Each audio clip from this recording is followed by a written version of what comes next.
पर धमाका। धमाके के नतीजे में 24 अफराद जान बाग और 57 से ज्यादा जख्मी हो गए। मेरे मुंह में खाक, लेकिन ये खदशा है कि जान बहक होने वालों की तादाद में मजीद इजाफा हो सकता है। पाकिस्तान की रियासत के अंदर बगावतों को भड़काना, चाहे इसमें तहरीक तालिबान, जहन्नुम के कुत्ते खवारिज हो, या बलूचिस्तान लिबरेशन आर्मी के दहशतगर्द हो, या सिंधु देश बनाने वाली मिलिटेंट ऑर्गेनाइजेशन हो, 250 नॉन कमीशन्ड ऑफिसर ट्रेनिंग खत्म करके जा रहे हैं और उनकी कोई इंटेलिजेंस कवर नहीं है। कोई इसका पहले से अंदाजा ही नहीं लगाया गया कि इनको विक्टिम बनाया जा सकता है, इनके ऊपर हमला हो सकता है, कोई उनकी सिक्योरिटी नहीं है। यहां से आपको क्या पता चलता है? यहां से आपको ये पता चलता है कि पूरा का पूरा जो मिलिट्री एस्टेब्लिशमेंट का सेटअप है वो कितना डिसफंक्शनल है। इस्लाम और पाकिस्तान दुश्मनों की जानिब से पाकिस्तान के मुस्तकबिल की मुआशी शहरग सी पैक सूबा बलोचिस्तान के दारुल खलाफा कोयटा के रेलवे स्टेशन पर खून की होली खेली गई। भारत और मुख्तलिफ ममालिक की तरफ से सपोर्ट मिलती है इस तरह की तंजीमों को, तो हम इस चीज को भी रद्द नहीं कर सकते। सबसे बड़ा उनका जो हेल्प उनको करता है वो यूएई करता है, बिकॉज यूएई नहीं चाहता कि गवादर का पोर्ट हो, यूएई नहीं चाहता कि ऑयल निकले इधर से, ना सऊदी अरेबिया चाहता है। हम एक ऐसे मुल्क में रह रहे हैं जिसमें 2 वक्त की रोटी का हसूल आवाम के लिए मुश्किल तरीन काम बन चुका है। खिते इफ्लास में जिंदगी गुजारने वालों की तादाद में माहाना लाखों का इजाफा हो रहा है। बिजली के बिल डरावना ख्वाब बन चुके हैं। बच्चों की स्कूल फीस उनकी तालीम में सबसे बड़ी रुकावट बन रही है। बीमार अद्वियात के हसूल के लिए मर रहे हैं। महंगाई की वजह से खुदकुशियों में इजाफा हो रहा है। हर शय महंगी हो चुकी है। ऐसे में फक्त एक शय सस्ती है और वो है इंसानी जान। हम लाते हैं टॉक शोज और अनलिमिटेड एंटरटेनमेंट सिर्फ YouTube पर। अगर आपने अभी तक हमारा चैनल सब्सक्राइब नहीं किया तो अभी सब्सक्राइब करें और बेल आइकॉन को क्लिक करके हमारी लेटेस्ट वीडियोस के बारे में अपडेट जानें। ये बताती है कि इनकी ताकत बढ़ती जा रही है, बहुत ज्यादा बढ़ती जा रही है, इनके पास पैसा भी आ रहा है। अभी आपको बताता हूँ कैसे आ रहा है। दूसरा, आसिम मुनीर की बेबसी। और आसिम मुनीर की जब मैं बेबसी कहता हूं तो मैं कहता हूं अफवाज पाकिस्तान की बेबसी, इंटेलिजेंस एजेंसीज की बेबसी।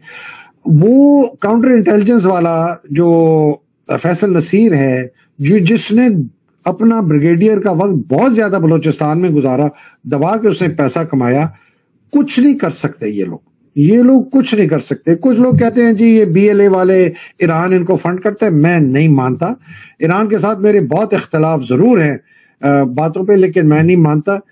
BLA वालों की फंडिंग हो रही होगी बहुत और सोर्सेस से। फिर उनको अमेरिकन भी हेल्प करते होंगे, उनको इंडियन भी हेल्प करते हैं, उनको इजरायली भी हेल्प करते होंगे, बिकॉज उनको सबसे बड़ा उनका जो हेल्प उनको करता है वो यूएई करता है, बिकॉज यूएई नहीं चाहता कि गवादर का पोर्ट हो, यूएई नहीं चाहता कि ऑयल निकले इधर से, ना सऊदी अरेबिया चाहता है, ना ईरान भी शायद ना चाहता हो कि हमारा ऑयल जो है और ये मादनियात हैं, बिकॉज उस पर नजर जो है अमेरिका की है। जो आखिरी बड़ा हमला किया BLA ने 25 अगस्त को, जब नवाब अकबर खान बुख्ती की एनिवर्सरी के हवाले से उन्होंने हमले किए, तो उन्होंने रेलवे के ब्रिजेस भी उड़ा दिए, जिसकी वजह से सर्विस जो है वो तकरीबन 1.5 माह सस्पेंडेड रही। अब ये जो NCOs हैं 250 नॉन कमीशन्ड ऑफिसर्स, इनको हुक्म था एज पर फॉर्मल ऑर्डर्स कि इन्होंने अपनी ट्रेनिंग खत्म करके जाफर एक्सप्रेस के जरिए पंजाब की तरफ इन्होंने ट्रैवल करना था। दूसरी ये चीज ऑब्जर्व करें जो मुझे पता चली है कि सोल्जर्स पे इतने ज्यादा हमले हो रहे हैं कि सोल्जर्स खुद से ये अवॉइड करना चाहते हैं कि वो फॉर्मल सरकारी किस्म की व्हीकल्स में ट्रैवल ही ना करें। वो सिविल ड्रेसेस में, बसों में ट्रैवल करते हैं ताकि वो आइडेंटिफाई ना हो सकें। और आप मसलसल सुन चुके हैं कि BLA के लोग जो हैं वो बसें खड़ी करते हैं, लोगों के ID कार्ड देखते हैं, उनका हेयर कट देखते हैं और उनको टारगेट करते हैं, आइडेंटिफाई करके वहां भी वो सोल्जर्स को टारगेट करते हैं। तो आपको BLA की जो हिकमत अमली और स्ट्रेटजी है उसमें 2 आपको जो एलिमेंट्स या डिजाइन हैं बड़े खुल्लम खुल्ला नजर आ रहे हैं। एक ये कि आपने बलूचिस्तान को बाकी पाकिस्तान से कट ऑफ करना है, उसको आइसोलेट करना है, और दूसरी चीज ये है कि जो फौज का प्रिंसिपल स्ट्रक्चर है, जो सोल्जर क्लास है, उसको आपने डीमोरलाइज करना है, उसे ये एहसास दिलाना है कि तुम्हें जाती तौर पर तुम टारगेट हो, तुम्हारे पास कोई तहफ़्फ़ुज़ नहीं है। अगर आपने ये बात समझनी है तो समझ लें, अगर आप नहीं समझना चाहते तो आपकी मर्जी है। मैं तो खुल के बात करता हूं। ये तबाही जो बलूचिस्तान में आई है, इसकी इब्तिदा कैसे हुई? इसकी इब्तिदा हुई है जब आपने बलोचों के हक मारे। आपके बलोचों के हक किसने मारे? अफवाज पाकिस्तान ने मारे। जब मार्शल लॉ, सबसे पहले तो इनके ऊपर जो कारी ज़र्ब ऑफिशियली लगाई वो जुल्फिकार अली भुट्टो ने लगाई कि इनकी जो हुकूमत थी इलेक्टेड, उसको निकाल परे किया। اس کے بعد فوج گئی جب میں بھی گیا 77 کے اندر، بہت افسوس. لیکن میں آپ کو ایک بات بتاؤں، ہم نے ایک آدمی کا قسم خدا کی ایک آدمی کو تھپڑ بھی نہیں مارا، گولی مارنے کی تو بات اور ہے.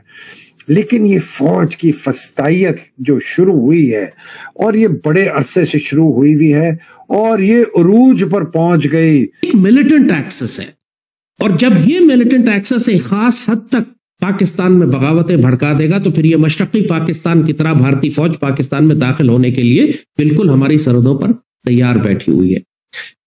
دوسرا ایکسس جس پر یہ پاکستان کو تباہ کرنے کے لیے بہت شدت سے کام کر رہے ہیں وہ نظریاتی تخریب کاری ہے. ریاست پاکستان ایک آئیڈیا کا نام ہے، ایک آئیڈیالوجی کا نام، ایک فکر اور ایک سوچ کا نام ہے جس کی بنیاد لا الہ الا اللہ کے اوپر رکھی گئی تھی.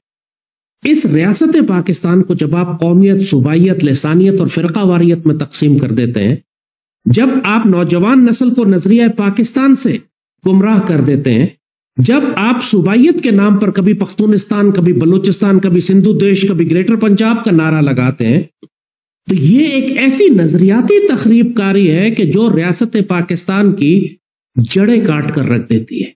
اور اس کے علاوہ جو تیسری تخریب کاری جو ریاست پاکستان کے خلاف، اور جس کی وجہ سے یہ نظریاتی تخریب کاری اور یہ عسکری دہشت گردی ریاست پاکستان کے خلاف ہوتی ہے، وہ سب سے بڑی تخریب کاری ہے.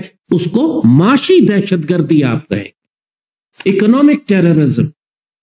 یہ معاشی دہشت گردی ہے جو جڑی ہوئی ہے نظریاتی تخریب کاری کے ساتھ، اور وہ جڑا ہوا ہے عسکری دہشت گردی کے ساتھ. چین مخالف حلقے، اس میں بھارت بھی شامل ہے، امریکہ بھی شامل ہے، اس گوادر کو اور مارا کو ایک ایسی سٹیجنگ پوسٹ سمجھتے ہیں جس کو چین اپنے اسٹریٹجک مقاصد کے لیے، اپنے فوجی مقاصد کے لیے استعمال کر سکتا ہے. اب سوال یہ پیدا ہوتا ہے کہ ان حملوں کا مقصد کیا ہے، اس کا نشانہ کیا چائنا پاکستان اکنامک کوریڈور ہے یا محض گوادر کی بندرگاہ ہے. اور آپ نے دیکھا کہ تسلسل کے ساتھ حملے سیکیورٹی فورسز پہ، ایف سی پہ اور پولیس پہ ہو رہے ہیں.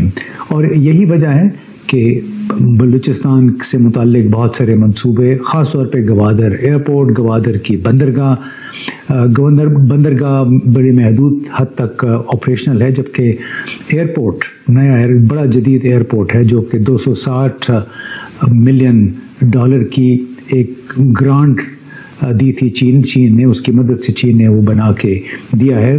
اس کا افتتاح تو چینی اور پاکستانی وزرائے اعظم نے اسلام آباد میں کر دیا تھا یہاں پہ فیتا کاٹ کے، لیکن یہ ایئرپورٹ ابھی تک فعال نہیں ہو سکا. تو آپ کو یہ ویڈیو کیسا لگا کمنٹ باکس میں ضرور لکھیے. اس ویڈیو کو لائک کیجیے، شیئر کیجیے، سبسکرائب کرنا نہ بھولیے آپ کے چینل ESC کو. ملتے ہیں اگلی ویڈیو میں. جے ہند.